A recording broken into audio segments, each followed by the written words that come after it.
All right, we're back, John Elite. So hit the subscribe button, follow my shows last week, the week before. I got a great show today. I've been looking forward to this. Andrea's back with me again. How are you? Andrea Giovino. Subscribe to my channel on YouTube at Andrea Giovino 1. And Yum Yum's with me. What's how you say it? Thicky Yum Yum. Thicky Yum Yum. I love this name. THICKYYUM. You can follow me on Instagram at I am Thicky Yum Yum. And you're management for Selena, right? I am her. Well, yes, I do management, and I'm also the executive assistant. Oh, okay, that's cool. Nice. All right, Yes. love the look. Thank you. And you know me, and you've been at it for a And while. Selena. Yes. Selena, yeah. So here we have our daughters in the back, and Toby's still in the studio, so we're full today. And I just want to get right into it. You got to tell them your story. You got a great story. Yeah. I was looking forward to seeing you back again. For sure. My name is Selena Williams. I'm an author. I got a book out called Guilty Until Proven Guilty. It can be found on Amazon. It's in the first and formerly incarcerated Renaissance Museum in Philadelphia, 717 East Shelton Avenue. It's in Black and Nobles on South Street. I could be found at Selena Williams 767 on Instagram. That's why I was always finding you. I caught up with you no matter where you were going. Yeah. You're staying busy from when we met a couple of years back. You've been busy. You've been doing a lot of things. How's the book going? The book going actually good. Like, I be doing a lot with it. Like, so from the museum to me selling it myself, doing my own, book signings, and then it's in on Amazon, Black and Noble. So it is really picking up traction. I just had a book review where We Run the City did my photo. So he made a whole video of the whole thing, put it together. So that's floating through Instagram right now. So it's starting to get a little attention. I just did 98.5 with Thicky Yum Yum on the radio. Thicky, you didn't bring me there? Come on the radio. 98.5 FM all day. Yeah, all right. Yeah, so it's really starting to pick up. Now, I'm still doing everything by myself though, so I'm looking for like ambassadors, investors, people that trying to pick it up and move out because everything is right at the door. How many years did you end up doing? I did 13 years. Wow. Yeah, she didn't do no skid bit. I'm going to tell you now, anybody who's listening, that's why I says we hit it off right away. We started talking and did a lot of time, but you do so much positive stuff now. Yes. So I got to tell you, man, I commend you for that. You got great daughters. I met you originally with them. Yes. Hello back there. Hello. So I'd like to ask her, though, when you were arrested and incarcerated, how old was your daughter? My daughter was 9. How did that make you feel when you had to leave her to go away for that whole long time? I feel like everything I was doing was so she would never want for nothing, and she ended up wanting the one thing that she couldn't have, which was me. Yeah. How did you deal with that, mommy going away, and who took care of her? At first, I really didn't notice because my grandma, they did a pretty good job of hiding it. They didn't want me to know. But then Thank God for your grandmother. I had to start visiting her. So then it was like, you can't lie to me now because I got to go see her. And probably weren't you, why can't mommy come home? It used to be visits where we used to cry every time we left. That's the stuff that the audience needs to really understand, the impact of, that's a long time you did. That's to be without your kid. Yeah. It's I'm a mom of 4 kids and I can't breathe without my kids. You just can't, as a parent, you can't breathe without your children in your life. Yo, I used to be snapping out because the guards, like, they really didn't care. Like, they they told her she couldn't put her heart up one time when we was taking the picture and she was like, why not? They was like, it might be a gang sign. She was like, what kind of gang? Lots of love gangs? well, that's part of it, and the guy that was calling in from prison, my friend Eddie, we did something on some of these guards. Yeah. Because there's the good ones and then there's the bad ones. And the bad ones, man, there's something wrong. I don't know what's the idea with the hate, especially when it comes to kids. Like, they used to, like, when I used to hug her and stuff, they like, all right, get off her. See, now that's something we that should couldn't change. even really I touch mean, each that's other. crazy to me. I know what they're going to say, though. Here's the answer for the guards. They're going to say, well, we caught other kids because, we're not saying Yeah, but you guys are like kid that. needs love. But they're going to say they're giving them contraband. I know what they're going to say. That's their excuse not to have that. There's ways around that, too. And there's different ways of, and especially if we're checked on the way in, our families are checked. Yeah.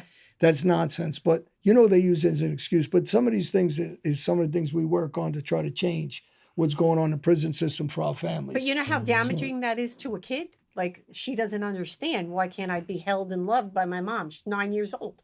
No, they don't understand. I remember my kids crying all the time, too, because there was a time when, I was in solitary confinement a lot. And when they came over to hug me, another inmate would say hello, and they would warn me. If somebody says something again, would terminate your visit. And at one time, they terminated my visit.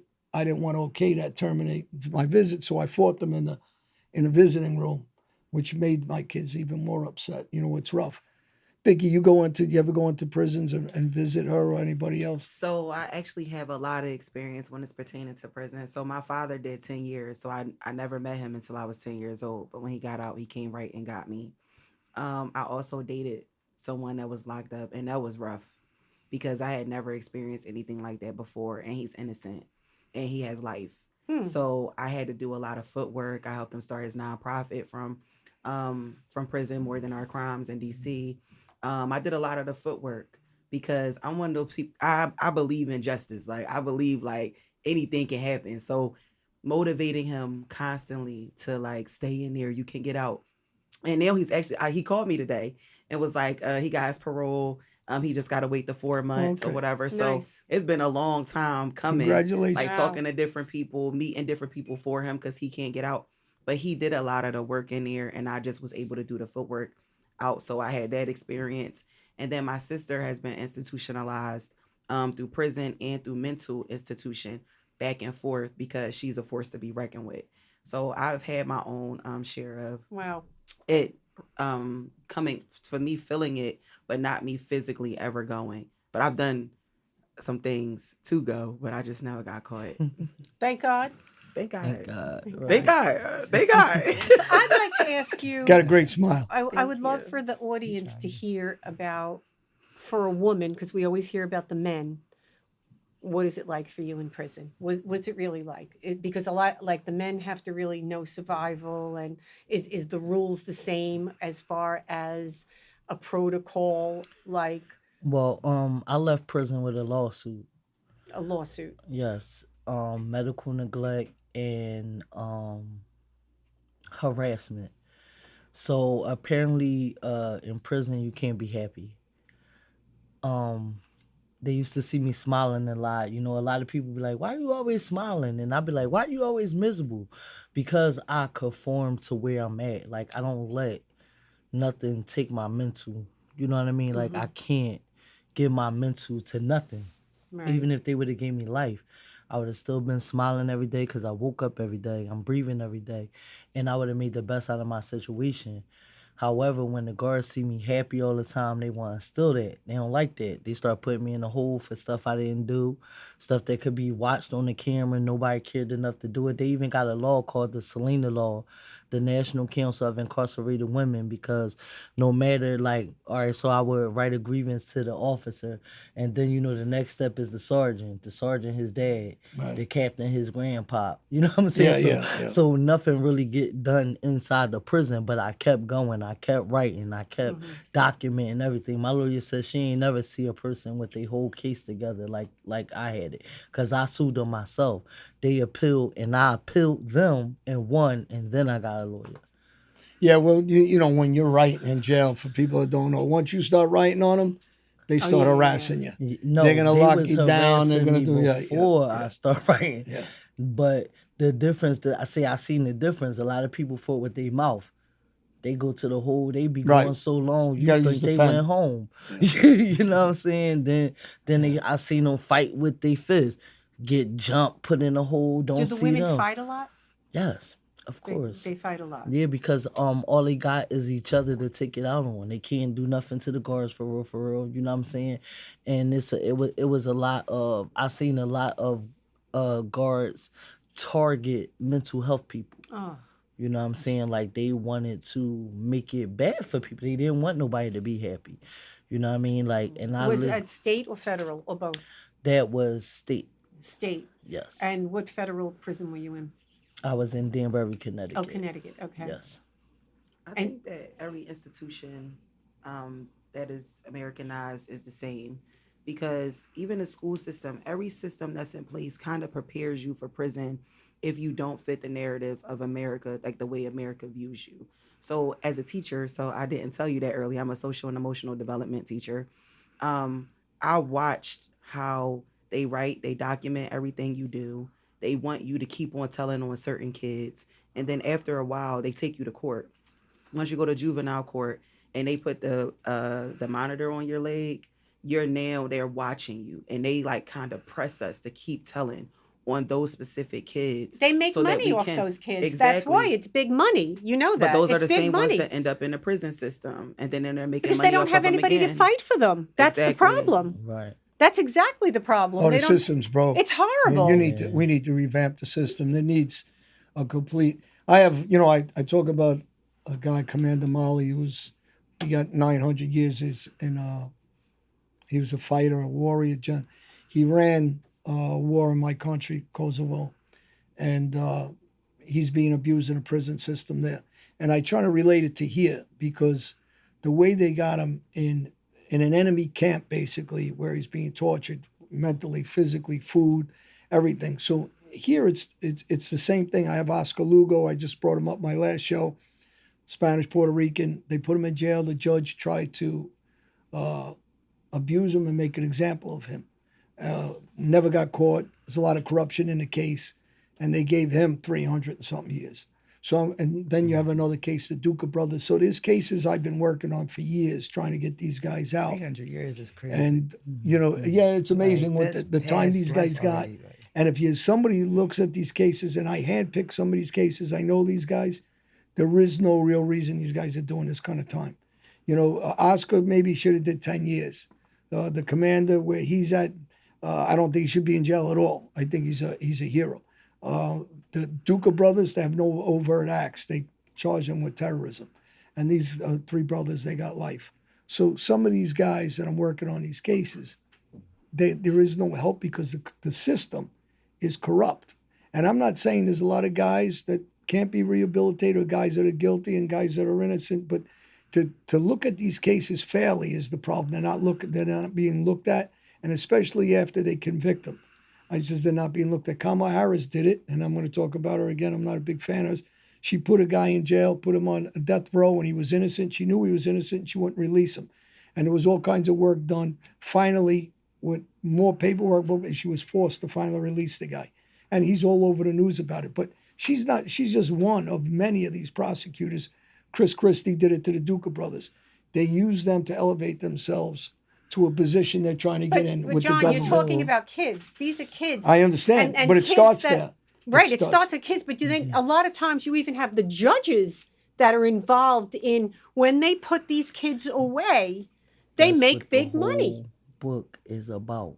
Guilty until proven guilty was written yeah. because I got incarcerated for something I didn't do. I gave somebody a ride to a barbershop. They got out there, whatever they did. I remember this. You know what I'm saying? And then they said, I set it up. How old were you? I was 29. Okay. They said, I set it up for them to do that. And the courts, they did when my lawyer requested for my discovery, it literally says on my docket sheet, no discovery. That's the evidence. How you don't have no discovery? But they did the You same know thing what to I'm Oscar saying? Lugo. They wouldn't turn over the discovery. Yeah. He's in Montgomery, PA. They had You know no what they do discovery. there. The problem is they once they're had in no and you're a discovery. number, you're in. But guess what they did? At my preliminary hearing, the one witness that they had got on the stand and said he didn't even know me, which he didn't because he was the friend of the friends. Mm-hmm. and said he didn't even know me. They changed the year of my arrest and my docket number and act like I got arrested all over again when I never left. So instead of them throwing it out, they recharged me. I got 2 different paperworks with supposed to be the same paperwork, different judge signatures. Like everybody on my case is on the dirty list. Yeah. You know what I'm saying? Like, they did not care that I was innocent at all. They wasn't trying to find out. I was telling them, like, pull the cameras. It's cameras all around here. You would see, I just dropped them off and kept going. Right. They didn't want to do nothing to even prove that I had What nothing township to did you do get with it. arrested at? In Pennsylvania, What- Philadelphia. Oh, in In Philadelphia. Philadelphia. Yeah. So they could have proved it. You know what I'm saying? They didn't want to. And the whole time, and then I got a year hit because I wouldn't admit to it even at my hearing. Well, I think, as you know, John, the convictions, their career goes up of Yeah. how many convictions they get. So they're not looking at you as a human being. They're looking at you as a number. They don't have emotion to it. And then their career goes up on how many convictions they've gotten. So then the prosecutor, like Kamala Harris, can go to the next level in her career as, like, Senate vice president, and their career just keeps going higher and higher. And they really become calloused about what the human person, what the human being is actually going through. Yeah. You Well, know, what they're doing to you is, or the family, a little girl well, that's that's left what I was gonna say. behind. They got kids that they don't think Okay, about. and not think about what that little 9-year-old girl is going through, because I'm sure she too. had her own issues. Where are they?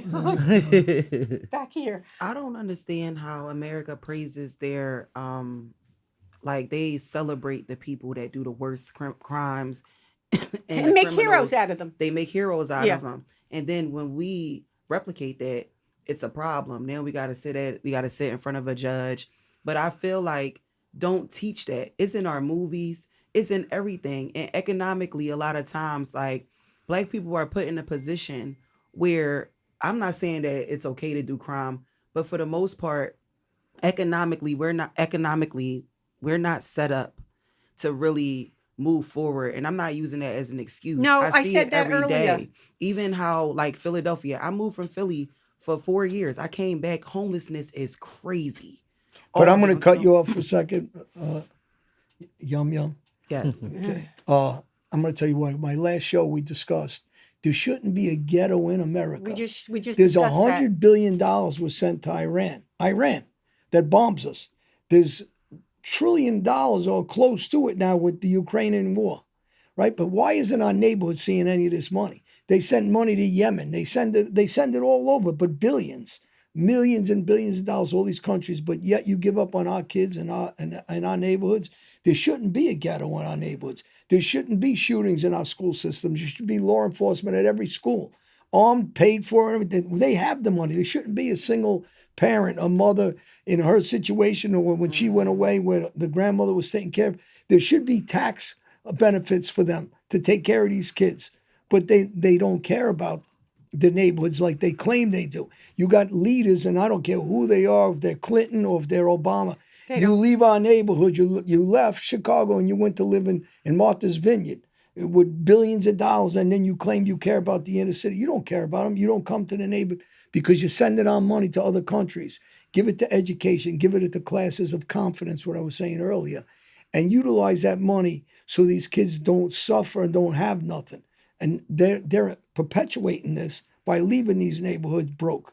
Mm-hmm. Right. And even forming, like we had a show earlier about this, that the kids and the mom or the dad having therapy and helping them bond when they get out, because kids don't know how to express their anger because they have so much anger, and they either get into trouble, they'll use drugs, so there's nothing else but failure for them to come because no one's listening to them. So there needs to be a change overall, I agree. With Even that. the emotional support. Emotional support. Because people don't realize when you go to prison and is considered abandonment to that child, Right. or whatever. Well, from a psychological standpoint, that feeling never goes away. They're still 9 years old at that point when you left Yes, them. that's what I And was it's saying. hard to overcome a lot of different obstacles because that emotion comes with it. So it might be in everything. I might be at school and instantly something happens to trigger me to think about that. And now I'm acting up in school where I'm not. And people don't think about that. Your kid needs that support because I'm sure just knowing Selena, she's a great person. So I can almost imagine how great of a mom she was to Shay. And for her to have substitutes and not get what she knows she deserve and what she would get if her mom was here, it's like, where is the therapeutic piece that comes with that to help her understand her emotions and how she had to develop through that? Well, also what happens is the abandonment issue, they take that into their adult life if they don't get help. And then what happens if they're in a relationship and say the relationship fails because kids get in relationship 14, 15, 16, they could become completely withdrawn. They don't know how to handle that loss because abandonment is loss. Yes. It's a loss. So all the feelings that they go through when the parent leaves, they endure that all over again with a failed relationship. And that's why it's so important to have the ability to work through that and make them understand, you know what? We're here for you. We love you. You have anger because all those emotions go along with abandonment. Did you have any programs that any of, well, Danbury, where they allowed the kids inside besides the visits? Like, like years ago we used to have where We used to have Christmas parties. Yeah, Mm-hmm. yeah. Yeah. They give you They something had a so you room can where try we to could be play a parent. games and stuff at. Yeah. Shay, I want to hear, like for you, 9, 10, 11, 12, by, what, 13, 14. yeah, like just it was those a little. issues. It was a little struggle, Okay? but like I said, grandma, She had a good support I system. had a had a good great grandmother. Was that That's your the- mom? That's the Yes. best Yeah. thing, Yeah. next Yeah. best thing to a mom. I had the same thing. I Yeah, had Yeah, my you grandma. can't. You can't tell my grandma right now that I ain't her daughter. Right. Yeah. That's the next best thing to a mom. Yeah, but a lot of people in this system, I say about a good 60 to 65% of the women that was incarcerated with me lost their kids. Look, Like In the the system. state took the rights and all that because they Wow. didn't have wow. no one to get their kid. They didn't have the support system Right. that I had. Like I had my mom, my Right. sister, they all helped raise my daughter. But the people who didn't have, like I literally would see my roommate get a letter say, this is about your daughter. She was molested. We'll contact you further and let you know. And then another letter would be like, oh, the case was dropped and all. Like they give you no information for real about what's going on Wow. with your kids. That was the most thing I watched and witnessed women in jail deal with and go through, losing their kids while they was incarcerated. That was the worst thing I could ever see. Are you faith driven at all? Yes, I'm a Christian. Yeah. Mhm. Do you have a picture of your book on your phone? Yes, I do. Can you hear me that book? Can I mean, my give phone, yeah. insight to why they can take the children? So I learned this as I wanted to be a parent at one point, and I wanted to know, how can my child be born free, like without the Social Security and everything? A woman that's not married, she's considered an infant, and this So is an what you act of saying, 1666, and it still exists to today. She's considered an infant when she's not married. So that means that there is nothing she can do to get 100% ownership over the kid, even if she goes down and signs without a husband. It doesn't matter. So at any point in time, the government can come in and take that kid. Everything that she reports on the kid, she's considered an informant. Like they make her be an enemy to her own child without being married. So like, and I can send you guys that so you can like pull it up and show like on a podcast, like everything from start to finish, how they play and manipulate that situation. Well, the government's doing it again now. They're trying to implement this stuff with the kids if they want to have a transition of a sex change. Now, as an adult, anybody should John, be able I to do what seen they this want, show.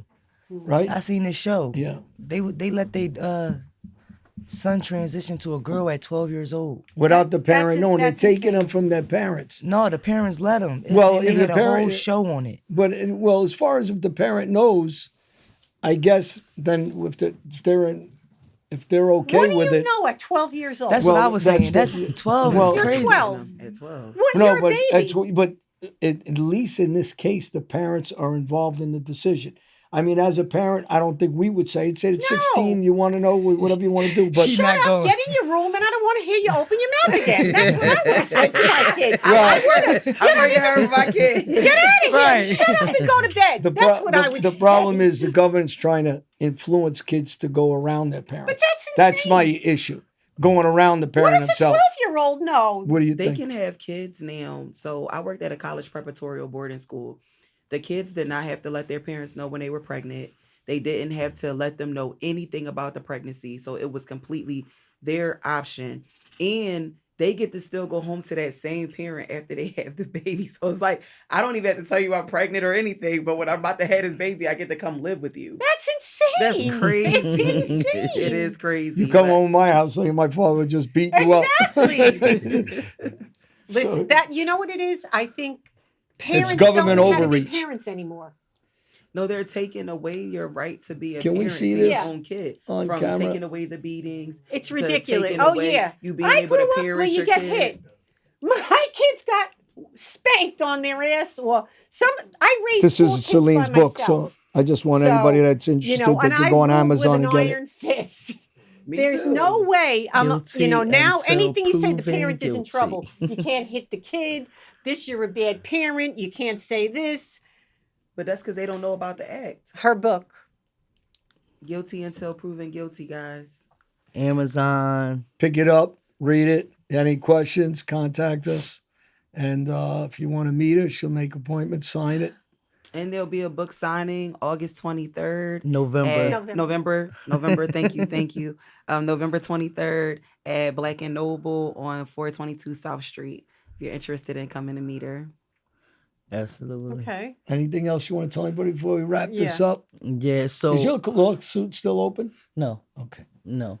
And I can't mention like where it was at and stuff like Right, that. right. You know, they had me Disclosure thing, Yeah, yep. yeah. But what I wanted to say was any situation that comes across in your path in life, you have to fight it. You have to move with it. You know what I'm saying? Like a lot of people thought I was gonna fail. You know what I mean? They said, oh, she ain't gonna write no book. She ain't gonna write no book. They were still saying I wasn't gonna write a book even after the book was written. Don't let nobody tell you you can't do it. Don't let nobody tell you you give up on yourself. Keep doing what you gotta do for you. That's the best thing, because ain't nobody gonna tell you unless they genuinely care about you that you can do what you set your mind to do. So I'm here to tell y'all your dreams don't have an expiration date. You could do whatever you want. I got locked up at 29, came home at 43. I got a book out. I got a clothing line. I got a transportation company called Love Runs, the Loved Ones, bringing people back and forth to the prison. I work for Why Not Prosper. I'm a SWAG member, Sister with a Goal. I'm with the National Council of Incarcerated Women. I'm with CAC. I'm with the women. You know what I'm saying? I'm like, it's nothing you can't do. She It's said, "Clock it." nothing you cannot do. Just whatever you want to do. Follow your heart. Follow your dreams. Don't listen to nobody. Do you. That's all I got. Thicky Yum Yum, go ahead. It's on you. What you want me to say? Yo. I can't believe you're quiet now. You Right. Well, I mean, You're a it good was such talker, a good. It yeah, was yeah. such a good Yeah. finish. Right, how you didn't- supposed I to didn't follow wanna that? follow up Yeah, behind yeah. that. I'm like, oh, They gonna try to make you because follow I'm that sitting here up. trying to think if I could just list it all down. And in all reality, I get so overwhelmed with constantly saying it over and over again. They're like, well, what don't you do? Right. But you guys can find me at I am Thicky Yum Yum on Instagram. Please listen on Fridays for the Friday show between 5 and 8 on 98.5 FM radio, Uptown Radio. I'm going to be hosting a big fundraiser for the Uptown Theater because it's a very like old school thing in Philly. I was trying to figure out the word, but it's an old school thing in Philly. Everybody knows about Uptown Theater if you're a certain age group. And I just want to bring the soul back in the city. I feel like that could really bring the life back. I'm also doing women. I'm doing Women, When and Wounded, this Saturday on the 19th at 11 a.m. is a brunch. I'll be a panelist just talking about how I overcame a lot of obstacles. A lot of people look up to me for that. Like, they look to me to be a guiding light and to hear what I have to say about their own life. And I'm just God's vessel. So I'll be up there telling people how I overcame all my obstacles and how I show up for myself. Well, you both bring positive energy. I say that, Absolutely. right? Thank you. You really do. I Oh, mean, me and you hold know up, each other a Johnny. while, so I didn't tell you the biggest news. I am going to be in a fully figured pageant. It's a national pageant, so I'm going to need people to vote for okay. me, to come out and support me, Okay. to show up. So when is that? When is that? So I start in December, the Okay. beginning of December. Right now, we're doing all the registration. We're getting everything together. And then as soon as December 1st hit, that's when I'm going to start my first set of pageant. So they got to vote Thicky Yum Yum. So I was He going to kills go with me every Monica time he Baudelaire, says but it's just, you don't want to leave Thicky Yum Yum alone. But you know what? Everybody acts like that about Thicky Yum Yum. It's like, know I don't call you that. I've been trying to move away from it, but it's Nah, like we're every not- time I'm Hey, never John, giving up that just call name. him Mondeezy. That's Mondeezy. That's Mondeezy. We went to my sister's house to play spades, right? And I had took her there for the first time, and she walked in, and my sister was like, "So, what's your name?" She was like, "I'm Thicky Yum Yum." My sister was like, "Yeah, not calling you that." That's the same thing I said. So same it thing I depends said. on who you Oh, are. but I told you since I'll be calling it that. Funny guy. John like that name. Well, thanks, John, for having me on again. All right, Love for coming sure. back. Follow me on Andrea Giovino on Instagram, Andrea Giovino on YouTube. I have a podcast. Thank you, Jesus. See you next time. Hey, everybody, Yes. hit the subscribe button. Any questions, write me in. You want to get in touch with anybody on the panel, I'll put you in John. touch. Yes. Got the daughter. I just want to say, Yeah. I'm trying to stream. I've been streaming a little bit on Twitch. Okay. Philly _ TTV 23 on Twitch. Nice. You got that? Okay. Everybody That's listen to the anybody remember what I say. Forget the negative, forget the past, move forward, stay positive, stay blessed, believe in God, and keep everybody off the street. Send a positive message. God Thank bless. you, everybody. Amen. Yeah.